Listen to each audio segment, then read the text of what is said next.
نو تا ته وایي مړه ستا استاد چې دی هغه خو بدماش دی، ستا استاد چې دی نو هغه خو داسې دی، ستا استاد چې دی نو هغه خو داسې دی. نو ستا په استاد باندې به اعتراض کوي، ستا به صفت وکړي. نو هسې نه چې ته وایي ګینې دا یې زما صفت وکړه، نه، دا په ګوړه کې درله زهر درکړل. دا اصل کې اعتراض تا په استاد کوي خو په تا کوي. ځکه ته ورته داسې ښکاري چې ته غلط کار کې، نو د بنیاد نه ستا جړه کټ کوي.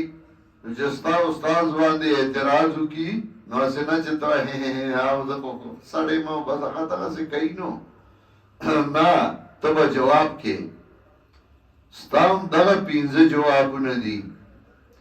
یو جواب فإنه نزل ولا قلبك بإذن الله. دی په جبرائیل امین اعتراض کوي.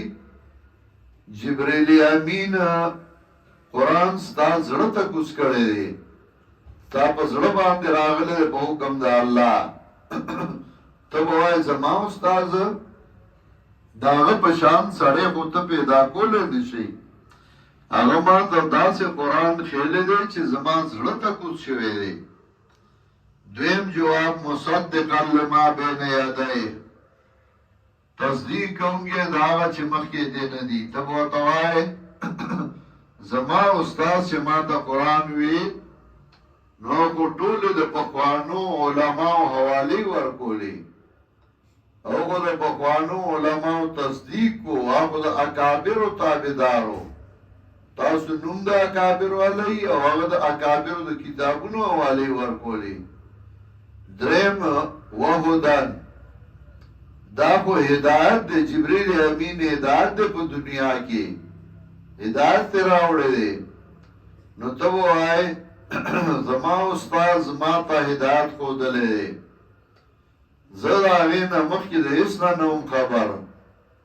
ما چې کله قرآن ته نه ووی نو ما ته پته ولګېده، ما هدایت ومونده.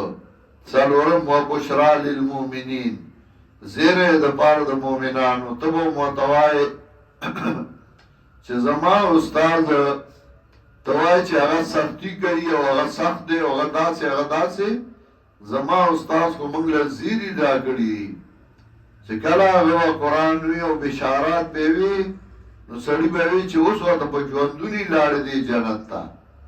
هغه چې به کله قرآن وي نو ماله به خوند راکو، بشارتونه یې راکړي دي. 5م جواب من کان عدوا لله وملائکته ورسله وجبريل وميكال فإن الله عدو للكافرين.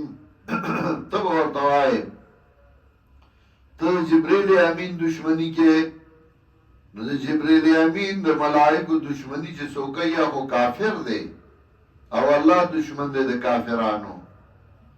نو ته ورته وایې ته زما د استاد دشمنی کې په دې چې هغه د خدای کتاب وایي، نو چې د خدای د کتاب دشمنی کوي هغه کافر وي.